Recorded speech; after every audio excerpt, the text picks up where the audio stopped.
തെരഞ്ഞെടുപ്പ് പെരുമാറ്റച്ചട്ടം നിലനിൽക്കുന്ന കാരശ്ശേരി പഞ്ചായത്തിലെ റോഡിന്റെ എസ്റ്റിമേറ്റ് എടുക്കാൻ വന്ന ഉദ്യോഗസ്ഥനെ തിരിച്ചയച്ചു LDF പ്രവർത്തകർ. എസ്റ്റിമേറ്റ് എടുക്കാൻ എന്ന വ്യാജേന ജനങ്ങളെ കബളിപ്പിക്കുവാനായാണ് ഉദ്യോഗസ്ഥൻ എത്തിയതെന്നാണ് LDF പ്രവർത്തകർ ആരോപിക്കുന്നത്. ഇത് LDF പ്രവർത്തകരും കോൺഗ്രസ് പ്രവർത്തകരും തമ്മിലുള്ള വാക്കേറ്റത്തിനും കാരണമായി.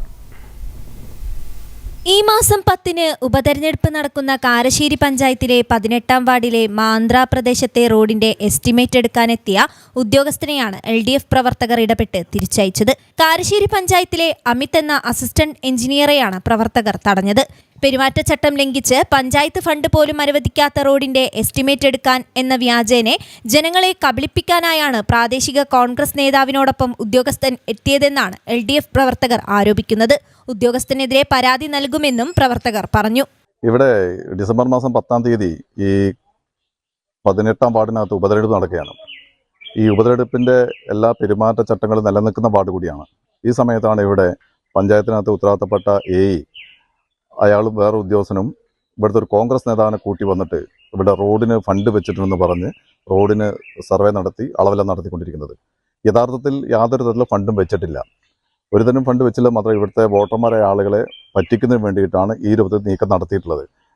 അത് ചോദ്യം ചെയ്യുന്നതിന് വേണ്ടിയിട്ട് ഇങ്ങനെ ഫണ്ട് എവിടുന്നാണെന്ന് ചോദിച്ചപ്പം എവിടുന്നാണ് ഫണ്ട് എന്ന് പറയാൻ ബന്ധപ്പെട്ട ഉദ്യോഗസ്ഥൻ തയ്യാറായിട്ടില്ല, ബന്ധപ്പെട്ട കോൺഗ്രസിന്റെ നേതാവും തയ്യാറായിട്ടില്ല.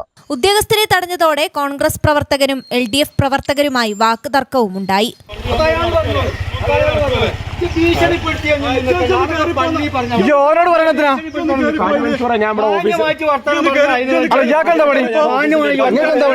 താൻ നേരത്തെ പഞ്ചായത്ത് ഡ്രൈവർ ആയതുകൊണ്ടും സ്ഥലം തനിക്ക് പരിചയമുള്ളതുകൊണ്ടുമാണ് ഉദ്യോഗസ്ഥൻ കൂടെ കൂട്ടിയതെന്നാണ് കോൺഗ്രസ് പ്രവർത്തകനായ സാദിഖ് പറയുന്നത്.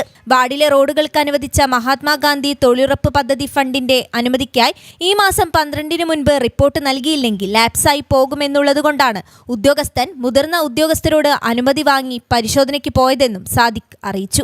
News bureau, Mukkam.